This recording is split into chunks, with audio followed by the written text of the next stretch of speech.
ನಮಸ್ಕಾರ ಎಲ್ಲರಿಗೂ. ನೀವು ನೋಡ್ತಾ ಇದ್ದೀರಾ Kannada sports official YouTube channel. ಬುಲ್ಸ್ಗೆ ರಾಜ ಆದ ಅಲಿರಾಜ ಅಂತೂ ಸಿಕ್ತು ಮೊದಲ ಜಯ.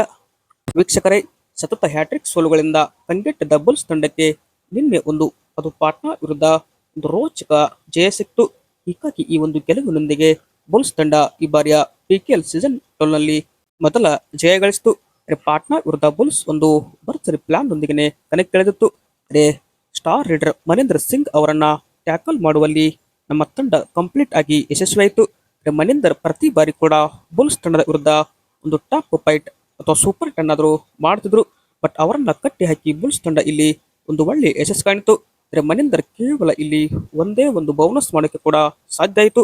ಬಟ್ ಬಂದಾಗಲೆಲ್ಲ ಪದೇ ಪದೇ ಬುಲ್ಸ್ ತಂಡ ಒಂದು ಗುಡ್ ಟ್ಯಾಕಲ್ ಕೂಡ ಮಾಡಿತು. ಅದರಲ್ಲಿ ನಮ್ಮ ಬುಲ್ಸ್ ತಂಡದ ನಾಯಕ ಯೋಗೇಶ್ ದಹಿಯಾ ಕೂಡ ಉತ್ತಮ ಲಯದಲ್ಲಿ ಕೂಡ ನಿನ್ನೆ ಕಾಣಿಸಿಕೊಂಡ್ರು. ಕೊನೆಯದಾಗಿ ಅಂಕ ನೋಡ್ತಾ ಹೋದ್ರೆ ಪಾಟ್ನಾ ಪೈರೇಟ್ಸ್ 30 ಅಂಕ ಗಳಿಸಿದರೆ ಬೆಂಗಳೂರು ಬುಲ್ಸ್ ತಂಡ 38 ಅಂಕ ಗಳಿಸಿ ಈ ಒಂದು ಗೆಲುವನ್ನ 8 ಅಂಕಗಳಿಂದ ಮುಂದೂಡಿತು. ಬಟ್ ಮೊದಲಿಗೆ ರೈಡ್ ಪಾಯಿಂಟ್ಸ್ ನೋಡ್ತಾ ಹೋದ್ರೆ ಪಾಟ್ನಾ 21 ರೈಡ್ ಪಾಯಿಂಟ್ ಗಳಿಸಿಕೊಂಡ್ರೆ ಬುಲ್ಸ್ 20. ಸೂಪರ್ ರೈಡ್ ಯಾವುದೇ ತಂಡ ಇಲ್ಲಿ ಮಾಡಲಿಲ್ಲ. ಟ್ಯಾಕಲ್ ಪಾಯಿಂಟ್ 6 ಪಾಟ್ನಾ ಪೈರೇಟ್ಸ್ ಗಳಿಸಿಕೊಂಡ್ರೆ 13 ಟ್ಯಾಕಲ್ ಪಾಯಿಂಟ್ ಬುಲ್ಸ್ ತಂಡಕ್ಕೆ ದೊರೆತು.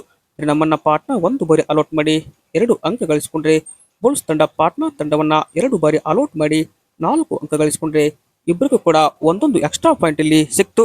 ಇನ್ನು ಪಾಟ್ನಾ ತಂಡದ ಪರ ಅಯಾನ್ ಅವರ ಅದ್ಭುತ ಫಾರ್ಮ್ ಇಲ್ಲಿ ಕೂಡ ಮುಂದುವರೆದು 10 ರೈಡ್ ಪಾಯಿಂಟ್ ಗಳಿಸಿಕೊಂಡು ಇವರಿದ್ರೆ ಸುಧಾಕರ್ ಎಂ ಅವರು 6 ರೈಡ್ ಪಾಯಿಂಟ್ ಅವರು ಟೋಟಲ್ ಆಗಿ ಗಳಿಸಿಕೊಂಡ್ರೆ ಅಂಕಿತ್ ಅವರು 4 ಅಂಕ. ದೀಪಕ್ ರಾಟೆ ಕೂಡ 3 ಟ್ಯಾಕಲ್ ಇಲ್ಲಿ ಇವ್ರ ಪರ ಗಳಿಸಿಕೊಂಡಿದ್ರೆ ಯಾವ ಆಟಗಾರ ಕೂಡ ಇಲ್ಲಿ ಅಬ್ಬರಿಸಲಿಲ್ಲ. ಬಟ್ ಬುಲ್ಸ್ ಕಂಪ್ಲೀಟ್ ಆಗಿ ನಿನ್ನೆ ಒಂದು ಪಂದ್ಯದಲ್ಲಿ ಅದ್ಭುತ ಜಯ ಗಳಿಸಿತು. ಬುಲ್ಸ್ ತಂಡಕ್ಕೆ ನಿನ್ನೆ ಅಂಕುಶ್ ರಾಟೆ ಕೂಡ ಇರಲಿಲ್ಲ. ಬುಲ್ಸ್ ತಂಡ 4 ಪಂದ್ಯದಲ್ಲಿ 3 ಬಾರಿ ನಾಯಕನನ್ನ ಬದಲಿಸಿತು. ಮೊದಲಿಗೆ ಅಂಕುಶ್ ರಾಟೆ ನಾಯಕ ಇದ್ರೆ ಅವರಾದ ನಂತರ ಆಕಾಶ್ ಶಿಂದೆ ಕೂಡ ನಿನ್ನೆ ಮ್ಯಾಟ್ ಅಲ್ಲಿ ಕಾಣಿಸಿಕೊಳ್ಳಿಲ್ಲ. ಸ್ಟಾರ್ಟಿಂಗ್ 7 ಆಗಲಿ ತಂಡದಿಂದಾನೇ ಕೂಡ ಆಕಾಶ್ ಶಿಂದೆ ಹೊರಗೋದ್ರು. ಬಟ್ ನಾಯಕತ್ವವನ್ನ ಯೋಗೇಶ್ ದಹಿಯಾ ಅವರು ವಹಿಸಿಕೊಂಡು ಈ ಒಂದು ಪಂದ್ಯವನ್ನ ಗೆಲುವಿನ ದಡ ಸೇರಿಸಿದ್ರು.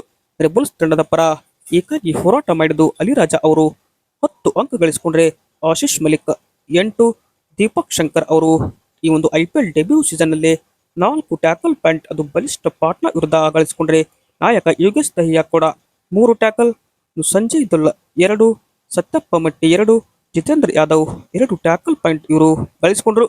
ಕೊನೆಯದಾಗಿ ನಮ್ಮ ಬಿಜಾಪುರದ ಹುಡುಗ ಗಣೇಶ್ ಅವರು ಕೂಡ 2 ಅಂಕ ಗಳಿಸಿಕೊಂಡು ಆಡಿದ್ರು. ಮ್ಯಾಟ್ ನಲ್ಲಿ ಜಾಸ್ತಿ ಹೊತ್ತು ಗಣೇಶ್ ಅವರನ್ನು ನಾವು ಇಲ್ಲಿ ನೋಡಲಿಲ್ಲ. ಹೀಗಾಗಿ ಮ್ಯಾಟ್ ನಲ್ಲಿ ನೋಡಿದಾಗಲೆಲ್ಲ ಅವರು ಪಾಯಿಂಟ್ ಗಳಿಸಿಕೊಂಡು ಬುಲ್ಸ್ ತಂಡವನ್ನು ಕೂಡ ಗೆಲುವಿನ ದಡಕ್ಕೆ ಕರ್ಕೊಂಡು ಹೋದ್ರು. ಬುಲ್ಸ್ ತಂಡಕ್ಕೆ ಈ ಒಂದು ಗೆಲುವು ಅನಿವಾರ್ಯ ಇತ್ತು. ಬಟ್ ಪಾಟ್ನಾ ಸತತ ಹ್ಯಾಟ್ರಿಕ್ ಸೋಲು ಕೂಡ ಅವರಿಗೆ ಈ ಒಂದು ಸೀಸನ್ ನಲ್ಲಿ ನೋಡಲು ಕೂಡ ಸಿಕ್ತು. ನಿನ್ನೆ ಬುಲ್ಸ್ ತಂಡ ಕೂಡ 5 ಡಿಬೇಟರ್ನೊಂದಿಗೆ ಈ ಒಂದು ಅಂಕಣದಲ್ಲಿ ಹೊಸ ಪ್ರಯತ್ನ ಮಾಡಿ ಹೊಸ ಗೆಲುವು ಅದು ಯೋಗೇಶ್ ದಹಿಯಾ ಅವರ ನಾಯಕತ್ವದಲ್ಲಿ ಗೆಲುವು ಕಂಡಿತು. ಈ ಒಂದು ಪಂದ್ಯದ ಬಳಿಕ ಪಾಯಿಂಟ್ಸ್ ಟೇಬಲ್ ಕಡೆ ಗಮನ ಹರಿಸ್ತಂದ್ರೆ ಪಾಲ್ಟನ್ ನಂಬರ್ 1 ಇದ್ರೆ, number 2 U Mumba, number 3 Dabang Delhi, number 4 UP Yoddha, number 5 Haryana Steelers, number 6 Bengal Warriors, number 7 Jaipur Pink Panthers, number 8 Telugu Titans, number 9 Tamil Thalaivas, number 10 Gujarat Giants. ಇನ್ನು ಬುಲ್ಸ್ ತಂಡ ನಿನ್ನೆ ಒಂದು ಗೆಲುವಿನ ಮುಖಾಂತರ 1 ಅಂಕ ಮೇಲೆ ಬಂದು ನಂಬರ್ 12 ನಿಂದ ನಂಬರ್ 11ಗೆ ಬಡ್ತಿಯಾಯಿತು. ನಂಬರ್ 12ಗೆ ಇಲ್ಲಿ ಪಾಟ್ನಾ ಪೈರೇಟ್ಸ್ ಇಳಿತು. ಪಾಟ್ನಾ ಪೈರೇಟ್ಸ್ ಈ ಒಂದು ಸೀಸನ್ ನಲ್ಲಿ ಇನ್ನೂ ಕೂಡ ಒಂದೇ ಒಂದು ಗೆಲುವು ಕೂಡ ಕಾಣಕ್ಕಾಗಿಲ್ಲ. ನಮ್ಮ ಬುಲ್ಸ್ ತಂಡ ಮೊದಲ ಗೆಲುವಿನೊಂದಿಗೆ ಟೋಟಲ್ ಆಗಿ ನಾವು 4 ಪಂದ್ಯ ಆಡಿ 1 ಗೆದ್ದು 3 ಪಂದ್ಯ ಸೋತ್ವಿ. 2 ಅಂಕ ಸಂಪಾದಿಸಿ -13 ಇವ್ರದ್ದು ಸ್ಕೋರ್ ಡಿಫರೆನ್ಸ್ ಬುಲ್ಸ್ ತಂಡದ್ದು ಇದೆ. ಇದು ಏನಪ್ಪಾ ಅಂದ್ರೆ ಅಂಕಪಟ್ಟಿ ಜೊತೆಗೆ Bengaluru Bulls versus Patna pirates ನಡುವಿನ ಹೈಲೈಟ್ಸ್ ಆಗಿದೆ. ವಿಡಿಯೋ ಇಷ್ಟ ಆಯ್ತು ಅಂದ್ರೆ ಲೈಕ್ ಮಾಡಿ. ಇದೇ ತರ ಸ್ಪೋರ್ಟ್ಸ್ ಮಾಹಿತಿಗಾಗಿ ತಪ್ಪದೆ ನಮ್ಮ ಒಂದು ಯೂಟ್ಯೂಬ್ ಚಾನಲ್ಗೆ ಸಬ್ಸ್ಕ್ರೈಬ್ ಆಗಿ. Thank you.